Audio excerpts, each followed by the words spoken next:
What if you've had the narrow gate backwards your whole life? Not a metaphor for trying harder, not a test of how strict your rules are. The real meaning has been sitting one verse away in plain sight this entire time. Matthew chapter 7, verses 13 and 14. Two gates, two roads, two destinations. It's one of the most quoted teachings Jesus ever gave, and one of the least understood, because most people read it alone. Jesus never taught it that way. Look at what surrounds it. False prophets, fruit, a house on rock, a house on sand, and it stops being a riddle. It becomes a warning with a shape. Here's what almost nobody notices first. Jesus doesn't say the narrow gate is hard to open.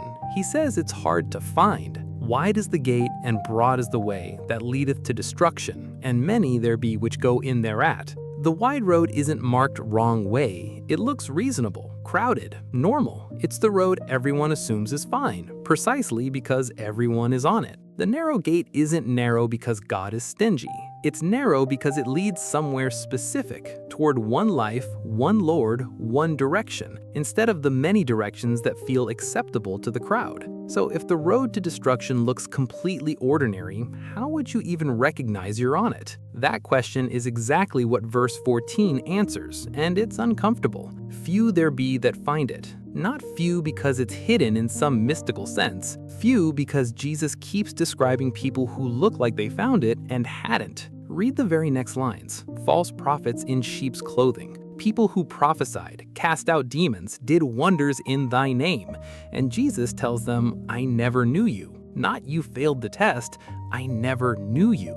That's the tension underneath the whole passage. It was never about how much religious activity a person could produce. It's about whether there was ever a real relationship underneath it. And that's far harder to fake than good behavior. And here's exactly where the whole passage gets misread. Some assume the narrow gate is about earning your way in through effort. Squeeze hard enough, follow enough rules, and you're through. Others flip it the opposite direction. Say the right prayer, use the right words, Lord, Lord, and you're safe. Jesus rejects both. Immediately after describing the gate, he says the tree is known by its fruit, not by its branches, not by its claims. Then he tells the parable of two builders. One heard his words and did them. One heard and did nothing. Same words heard, different foundation entirely. The gate was never a riddle to solve or a phrase to recite.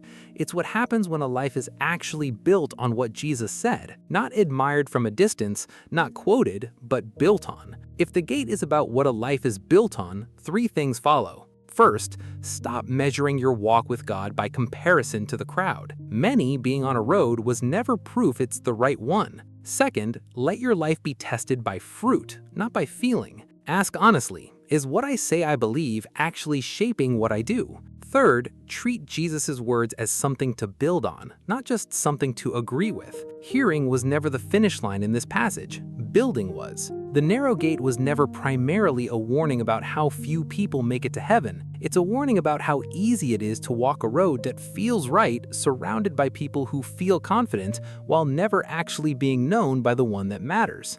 And that's not meant to leave you afraid. It's meant to point you to Christ. The narrow gate is not about trying harder. It is about entering through Christ and building your life on His words. That's why Jesus immediately speaks about fruit, obedience, and a life built on the rock. The narrow gate isn't just something you believe in. It's the life that naturally follows when you truly know Him. That's not simply a narrower path. It's the only path Jesus ever called life. Ask yourself honestly, is your life being built on what Jesus said or just on what you believe about Him?